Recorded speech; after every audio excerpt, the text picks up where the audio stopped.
Robin Williams has been gone for over a decade now. But here's what almost nobody understood at the time of his death. Not his fans, not his closest friends, and not even his own doctors. The man the world said goodbye to in 2014 wasn't simply struggling with depression. He was fighting something far more complicated.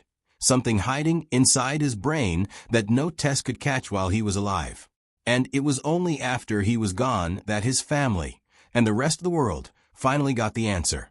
Today we're going to walk through who Robin Williams really was, what was actually happening to him in his final years, and how his children have spent the years since trying to set the record straight. Robin Williams was born in July 1951 in Chicago and spent much of his childhood in the suburbs of Michigan and later Northern California.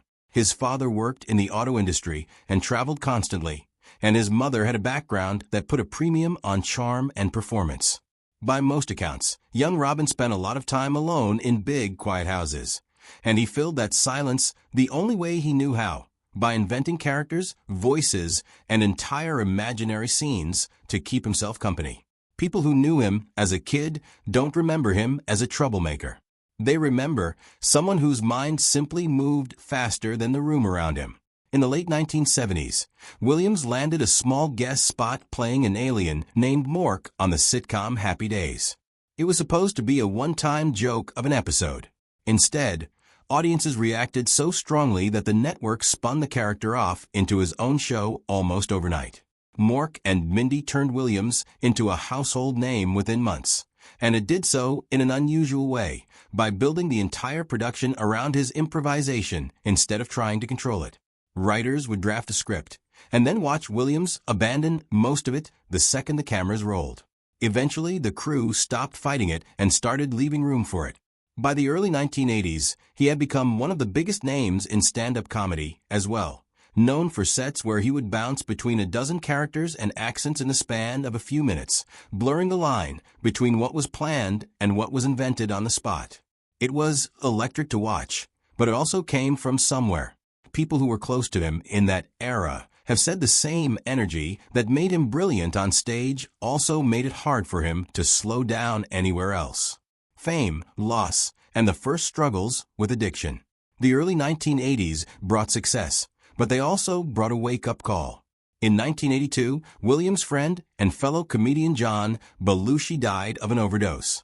Williams has spoken openly, in interviews over the years, about how that death forced him to confront his own relationship with alcohol and drugs, both of which had become common currency in the Hollywood and comedy circuit at the time.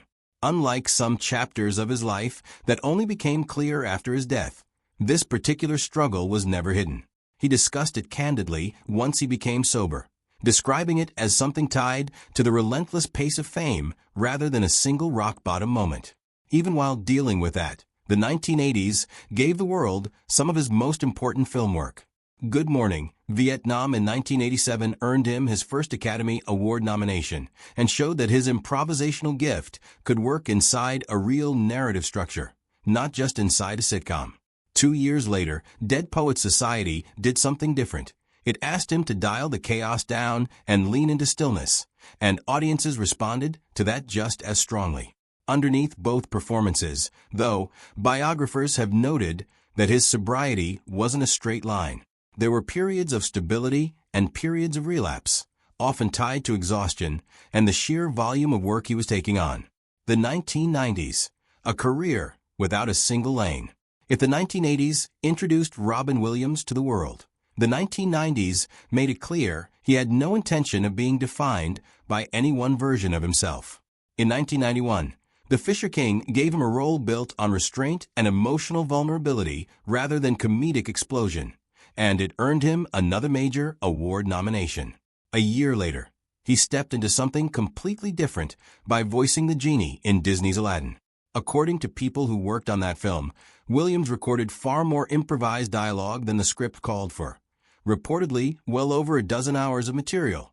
And animators had to rebuild parts of the film around his voice work instead of the other way around. It changed how Disney approached animated voice acting going forward. A year after that came Mrs. Doubtfire, which combined his comedic instincts with a story about a father desperate to stay close to his children. Then, in 1997, Good Will Hunting showed yet another side of him, quiet, controlled, built on long pauses instead of rapid-fire jokes, and it finally won him the Academy Award for Best Supporting Actor. By the end of the decade, Robin Williams had proven something almost no other entertainer of his generation had, that he could be the funniest person in the room, and in the very next film, the most emotionally devastating. That restless energy followed him to college and eventually to Juilliard, where he was accepted into one of the most selective acting programs in the country. His teachers recognized immediately that his talent wasn't really the question. It was whether anyone could ever contain it.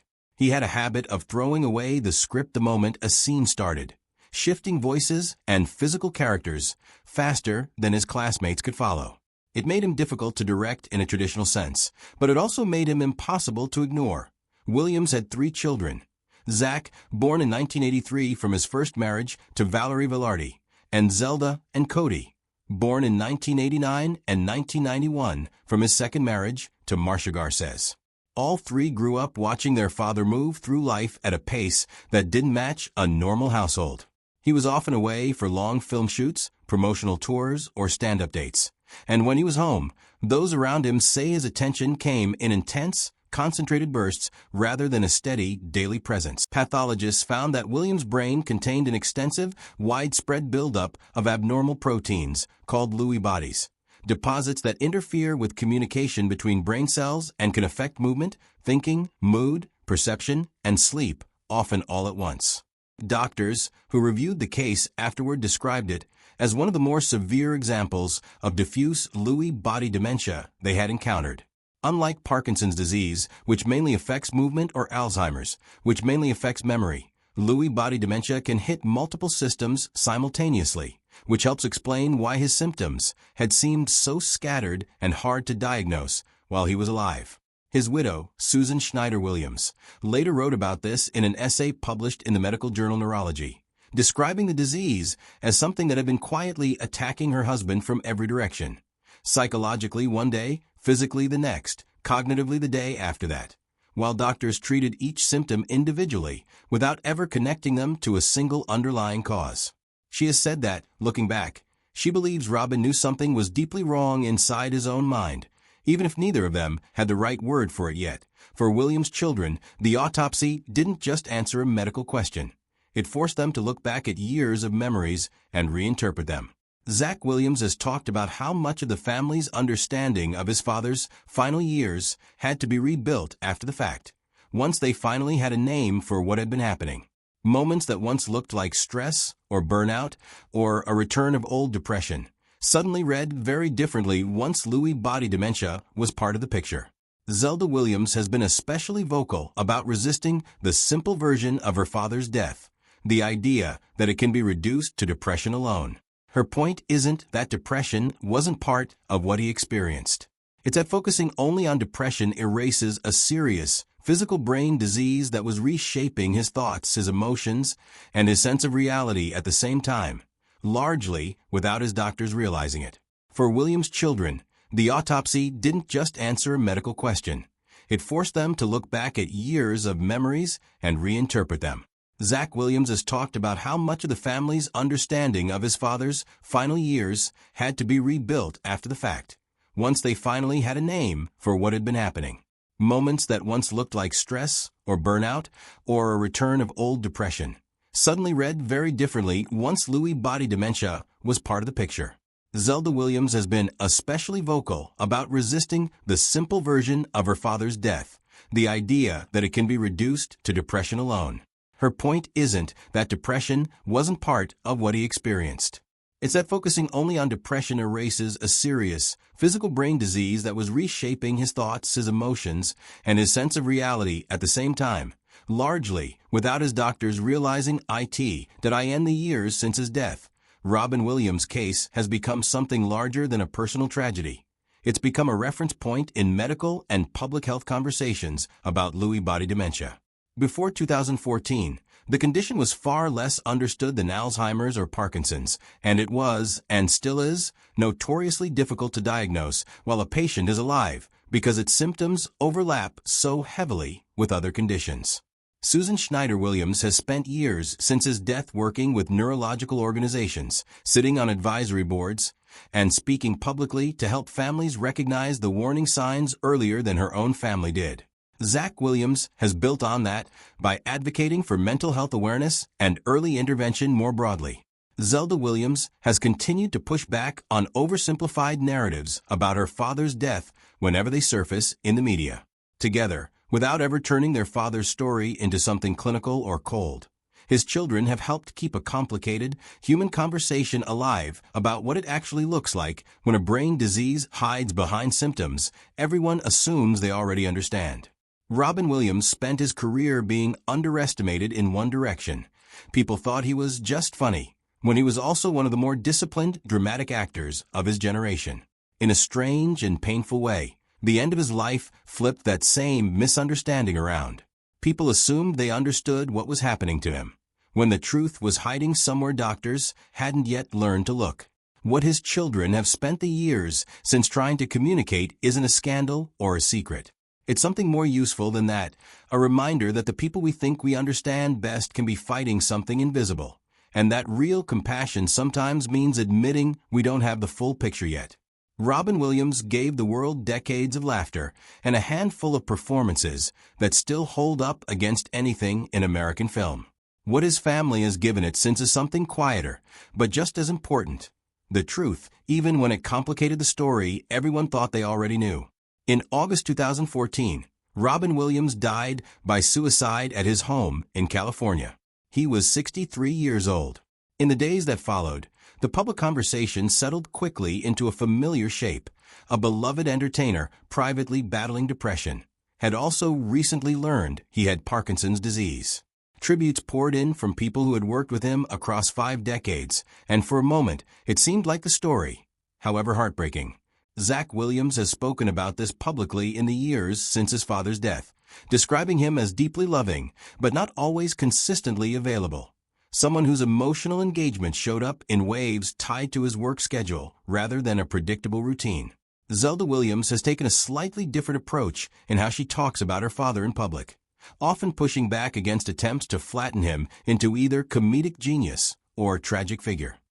She's been clear that he was, in her words, a person, not a symbol people could shape however they wanted.